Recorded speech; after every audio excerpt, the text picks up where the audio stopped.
Hey everybody, Scoutcraft here again. It's midweek Wednesday. Hope everybody's doing well. I got a couple things to get to today.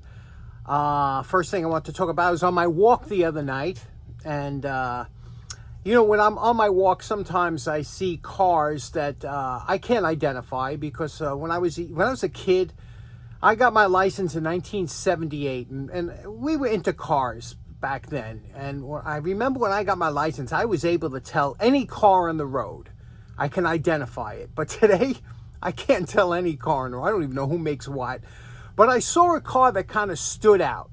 And there's not many cars that stand out today. I think a lot of cars are void of any kind of imagination as far as design goes. And some of them are just plain ugly. In 78, there was a lot of ugly cars too. I mean, growing up, when I first got my license, I remember thinking, I'm not excited by the new cars, but there were still cars floating around from the late 60s and, of course, the 50s. Can you imagine going into a showroom in 1958 and looking at, or 57 and looking at cars? Oh, every car was beautiful. It was like, oh, gorgeous. And then by the time the 70s came, especially when they started the gas shortage and everything else, the cars really got garbage. And, the 80s they tried, but it's when you find a car that stands out, it's always a nice thing to see. So this car that I saw, this car here, was I believe it's a Toyota GR Supra. And I'm not sure, but I'm not crazy. The color is horrible on this car, but the lines, I said, look at that. I said, it's kind of there's a little bit of imagination put into this car. Now, I'm too old and too fat to fit into any car like that today. But when I was a kid, when I was 17, 18, I would have loved that car. When I first growing up, my first introduction to a cool car was the Mach 5. The Mach 5 was the car to have. And then later on, the Batmobile and other cars that we saw growing up. But boy, the Mach 5, man, that was that. I think the lines on that car still holds up today. That's a cool looking car, right? I mean, it just looks fast going stopped. It looks like it's going fast. But what about you? Do you see any cars today that excite you when you say, well, you're driving? When I was a kid walking down the street, you'd say, oh, wow, check out that car. Check out that car. It was beautiful. There were so many nice cars and so many interesting cars. And today they all look the same. They're all the same dull colors, and they're all just, I don't know. You don't see anybody out there waxing their cars. Everybody used to wax and polish their cars. They were like, now some people don't even know what kind of car they have. There were people today that drive a car and you say, what kind of car is that? I think it's a Toyota something. I don't even, because they just don't care. Anyway, like I said, we got a few things to get to today. I had a question. I picked up a small, very small breast egg beater style drill. Not a breast, egg beater drill. And it was so small, people said, can you actually use that thing? So I wanted to talk about that real quick. And then we got another project to get to. So let's get started right away. Next up, we got this cute GM Co. out of Long Island City, GM Manufacturing Company out of Long Island City. This is the smallest egg beater drill that I have. It measures, look, it's as big as my hand, more or less. It's very small, but we just want to do, I'm not going to do anything to it. I want its original paint on there. I'll take off the paint maybe around here because it's chipping so much. And then we're going to lubricate it and then test it out and see if this will actually drill a hole. So the first thing we're going to do is we're going to take this apart, the chuck, and we're going to remove some of that paint around the edge. There are 3 lubrication points on most egg beater drills or egg beater style drills. The first one is here, right in that crack right there, because that's where the knob spins. There's a shaft that goes through there, a little bit of lubrication on there. Secondly, where the drive gear matches up, there's a little shaft, and this is a pressed in one. Sometimes they have a screw here, you can take it apart. This is pressed in, and there's a shaft right there that the main gear rides on, a drop of lubricant right there. And lastly, over here where this top pinion spins, you see that right there? Well, there's a shaft that goes through here. You have to put some lubrication in here to get it down, okay? That's the last one. Then, of course, you can always put a little lubrication on the threads, because the threads is what pushes up the chuck teeth to the front here. So we'll clean that and lubricate. We're going to use 50-50, half acetone, half automatic transmission fluid. That'll get in there, loosen up any of the old grease or whatever that's in there. And then you could see here, it's a little bit stiff, but it works, but stiff. Watch what happens with the 50-50. Okay, we removed the paint around certain parts of the drill. That just makes it look a little bit better, you know, where they just dunked the whole thing at the factory. Look how smooth this is now.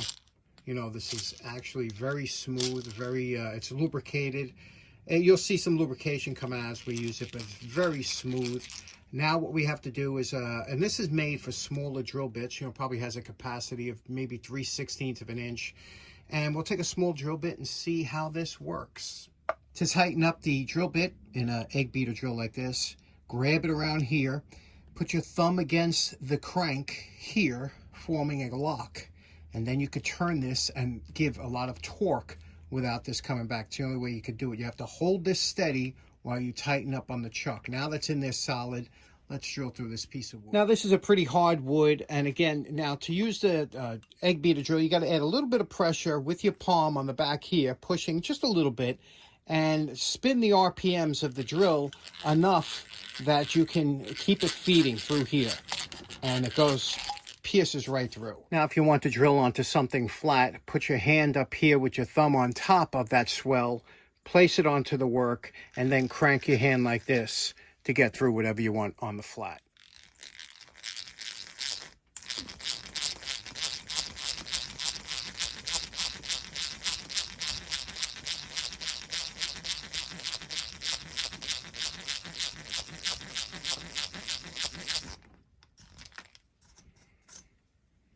It's funny, with these older drills, you see how important it is to have a sharp drill bit, because you feel it.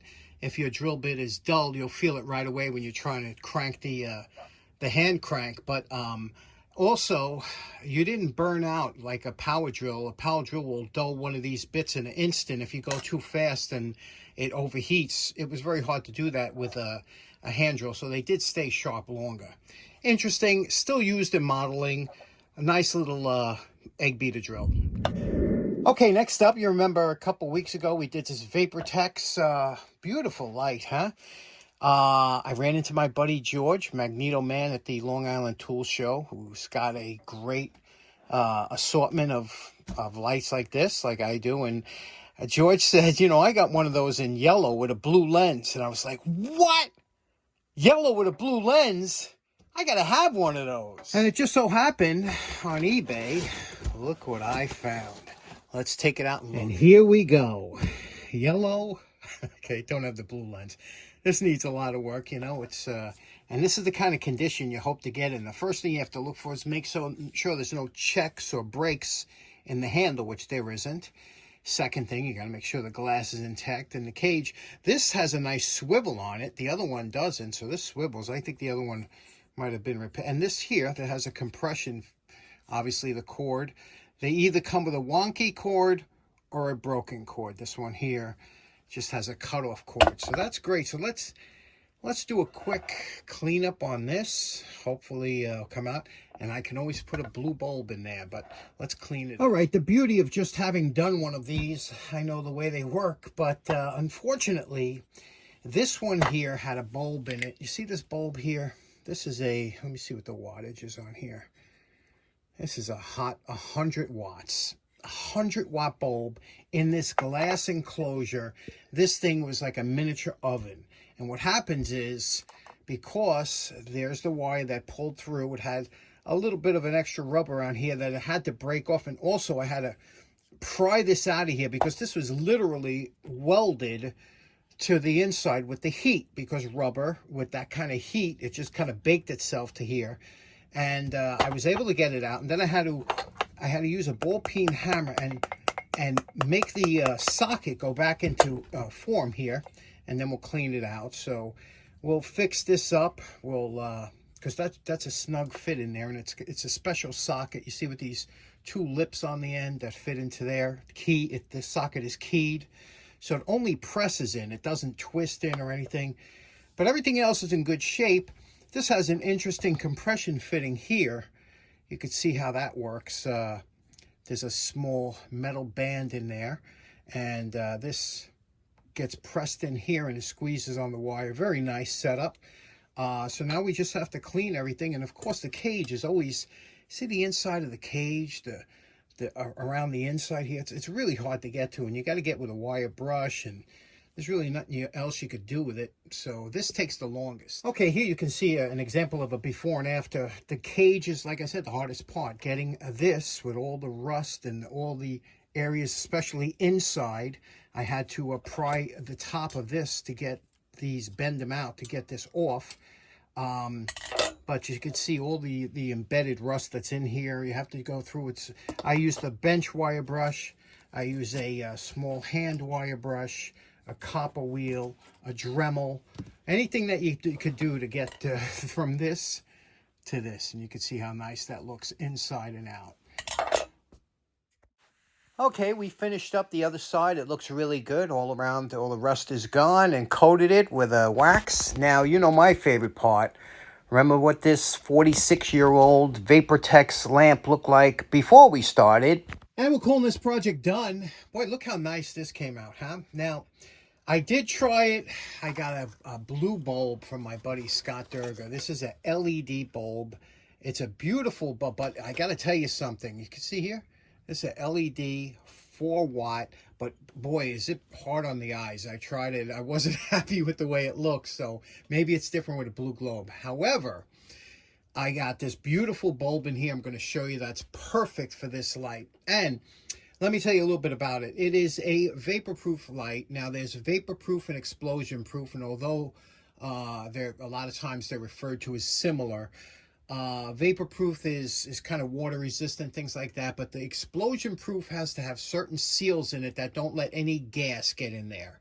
This probably could be used in an explosion, in an area that's gassy, because it's got rubber seals around the bottom. The bulb is sealed. It's got seals around the top. However, as to get the OSHA rating of being explosion proof, it has to have all kinds of backups that no gas could leak in and get ignited from turning this light on.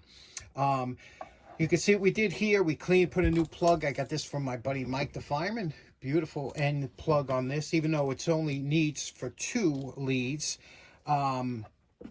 This one did have a provision, that little hole there, to ground out this cage, but there's nothing that could electrify it from the inside, so I didn't do it. You could see what we did. Again, the cage is all cleaned up. This is as clean as I could get that rubber. I was looking at the date. You could see it very, here, if you look here, you could see the date, and the date on here is June 6th, 1977, and that makes this light 46 years old or so, and this is a prime example of a well-made piece of equipment. The yellow, like I said, this is a rubber. It's very hard to get out that any dirt that gets in there over years. You probably could use some kind of ultraviolet light or something to get, but this is clean enough. It looks great. Let me show you what it looks like with this awesome bulb that I got from Jacktown a couple years ago. Okay, I'm going to plug it in. Check that out. It won't show up to, it's only 26 watts. It's more of a decorative bulb. You could see here, you could see the filaments. It goes all the way up to the top. Is that not beautiful? Let me show you what it looks like in the dark. And here we go. That's what it looks like. How nice does that look? It's just a beautiful glow. It probably looks a little bit brighter on camera because this video tends to pick up. I'll show you with some photographs what it looks like. What a beautiful light, and you can see the filaments in there. It's just terrific. Okay, so in closing, couple quick projects today to get the day started, and we will see you again on Friday. I hope you have a great day. We'll see you again on Friday. Take care now. Bye-bye.